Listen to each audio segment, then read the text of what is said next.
मेरे प्यारे देशवासियों, 21वीं सदी में दशकों पुरानी जो चुनौतियां हैं, उन चुनौतियों को खत्म करना बहुत अनिवार्य है। नक्सलवाद, माओवाद लाखों युवाओं के भविष्य को तबाह कर दिया, अनेक माताओं के दूधमल नौजवानों को छीन लिया, बर्बाद कर दिया, हर मां बाप के सपनों को चूर चूर कर दिया।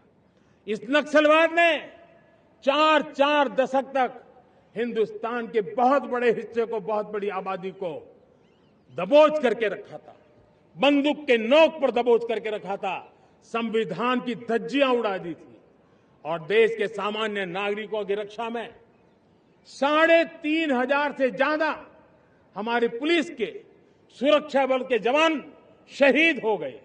युद्ध के अंदर जितने सैनिक मरते हैं, उससे ज्यादा हमारे पुलिस जवानों को जान की बाजी लगानी पड़ी ताकि देश के सामान्य मानवी को सुरक्षा मिले।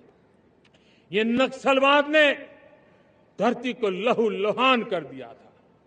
2014 में आपने जब हमें मौका दिया, उसी दिन हमने संकल्प लिया था कि हम देश को नक्सलवाद से मुक्त करेंगे।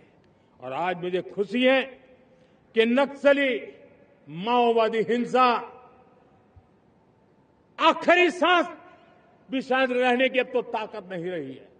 पूरी तरह उसे खत्म करने की दिशा में जहां पर कभी नक्सलवादियों की गोलियां चलती थी, जहां पर कभी धरती रक्त रंजित रहा करती थी, आज उसी नक्सल क्षेत्रों में, उसी इलाकों में नक्सल मुक्त होने के कारण विकास, विश्वास और प्रयास का तिरंगा लहरा रहा है।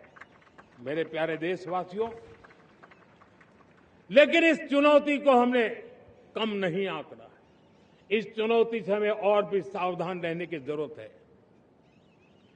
वर्षों तक देश की सत्ता में माओवादी सोच के लोग गलियारों में अपनी जगह बना करके बैठे थे। सरकारी कमेटियों में सलाहकार के रूप में भी ये माओवादी सोच ने नीतियों को प्रभावित किया था। मेरे प्यारे देशवासियों, जंगलों में हमें हथियारी नक्सलों का खात्मा बुलाने में, उस संकट से देश को मुक्त कराने में सफलता मिली है। लेकिन हथियारी नक्सल तो गए, लेकिन दिमागी नक्सल, ये दिमागी नक्सल मौके की तलाश में है, हिंसा, अराजकता के वो रास्ते खोज रहे हैं, समाज को गलत राह पर घसीटने के लिए भांति भांति के दांव कर रहे हैं। इन दिमागी नक्सलियों को पहचानना होगा, इन दिमागी नक्सलियों को आइसोलेट करना होगा और राष्ट्र को विकसित राष्ट्र बनाने की मुख्य धारा की ओर देश की युवा पीढ़ी को जोड़ना होगा।